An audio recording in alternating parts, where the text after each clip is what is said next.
Hello there! This is the first of the series of videos that I will make to show you all the units and the structures of my rendition with Lego bricks of the Starcraft 1 and the Brood War expansion video game.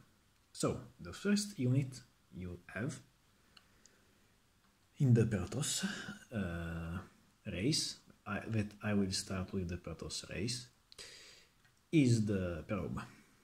The Protoss race is shared with all the race, all the same race, the blue, light, transparent light blue, the 10 and the golden colors as the colors as the main colors. Yeah, some filler like some gray or black.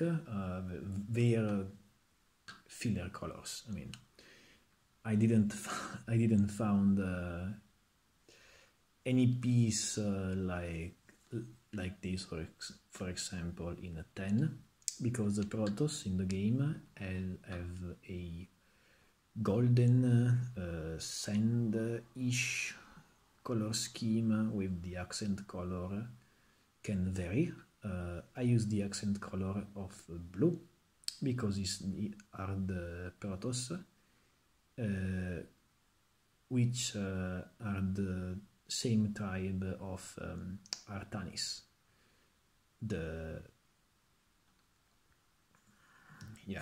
one of the most recognizable and iconic character in the Starcraft lore. So let's back on us. The probe is the first unit you use in the multiplayer and in the single player, which is the resource gathering unit. This unit can harvest minerals or Vespene gas, the two main resource items, and as a kind of a bird-ish thing with the tail and with the wings.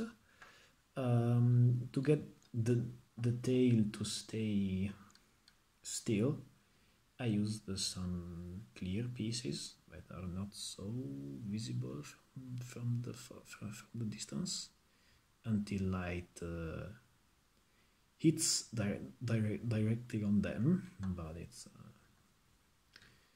thing like this you wouldn't have seen that are transparent piece. The front is where all the sensors are, and the bottom is where those winglets are located, and this unit is floating, is not on the ground, is floating, so it cannot trigger mines, but it still can be attacked by ground attacking unit or static defense. So that's the probe. I'm gonna start with the gateway units. The first gateway unit you can use is the zealot. I use the head of the Star Wars character. This is dreadlock, this tail right there on the head. It's not hair, it's like something that attached to the brain, which connect all the Protoss who have that hole.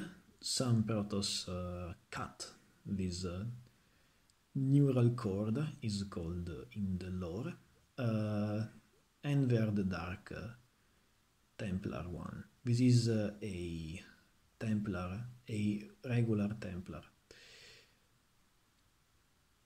This is a zealot, the base of the Protoss army.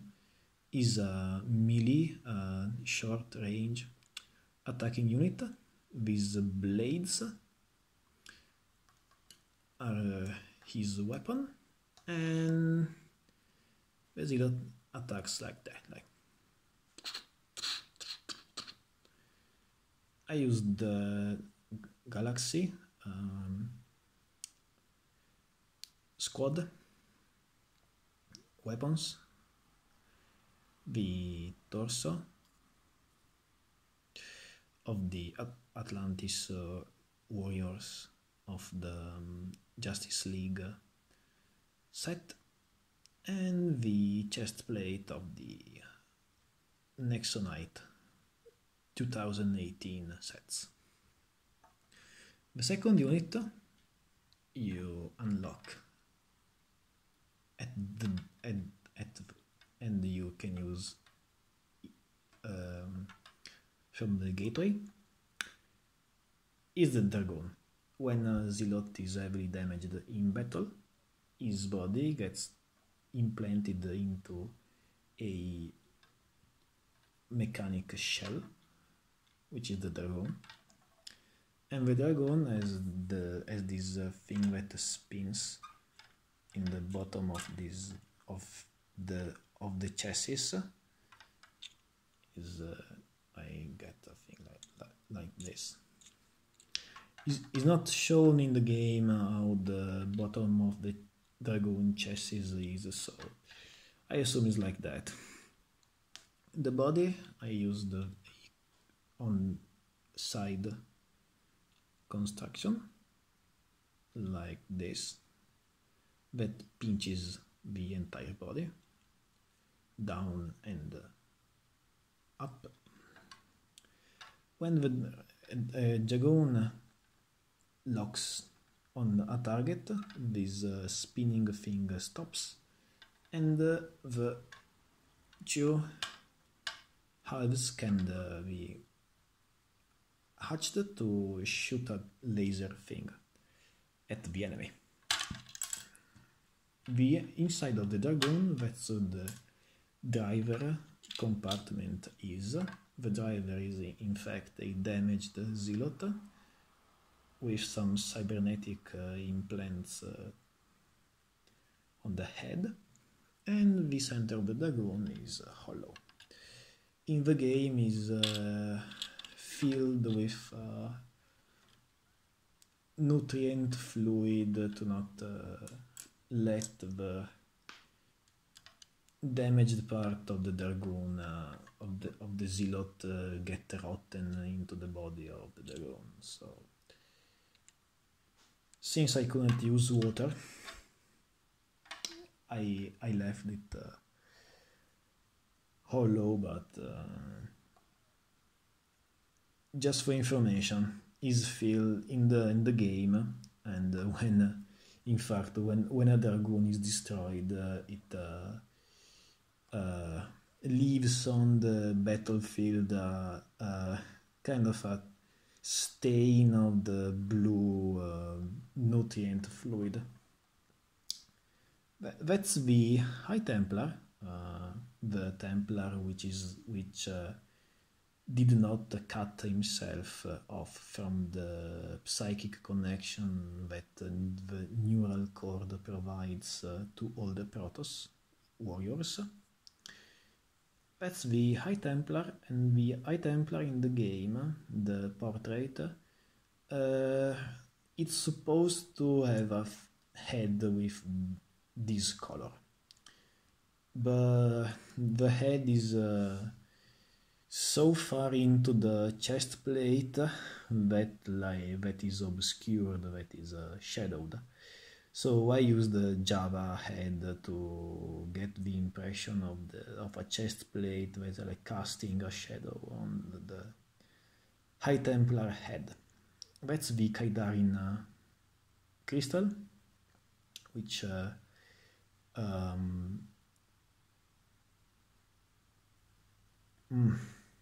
which amplifies the High Templar power in the game. You get an higher cap in which the energy can regen, and with the energy the High Templar can do hallucinations, which can double things up, creating true hallucinations, and can cast a psionic storm.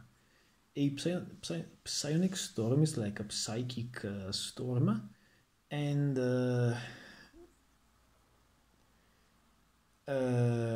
I get the rendition of a psychic storm using those power blasters. The High Templar, like the probe, is a floating unit. It's not touching the terrain directly. Is floating. The last gateway unit you can use, and you have in the game, is the Dark Templar. The Dark Templar, it's supposed to have still a skin color like a zealot or like any Protoss have, but is invisible. It's a unit that is permanently cloaked, so I get the head with a transparent headpiece, and the neural cord is cut. The Dark Templars cut them sleeve from the Kala, from the connection which all the Protoss share. And by doing this, for many millennia, they were cast away like heretics.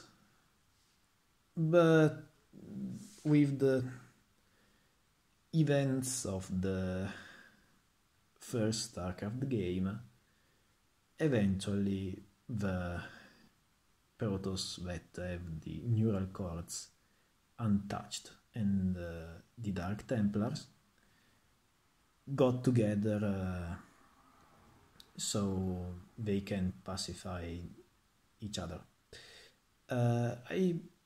For the minifigure, I use the softer cape found, for example, in the Kylo Ren set.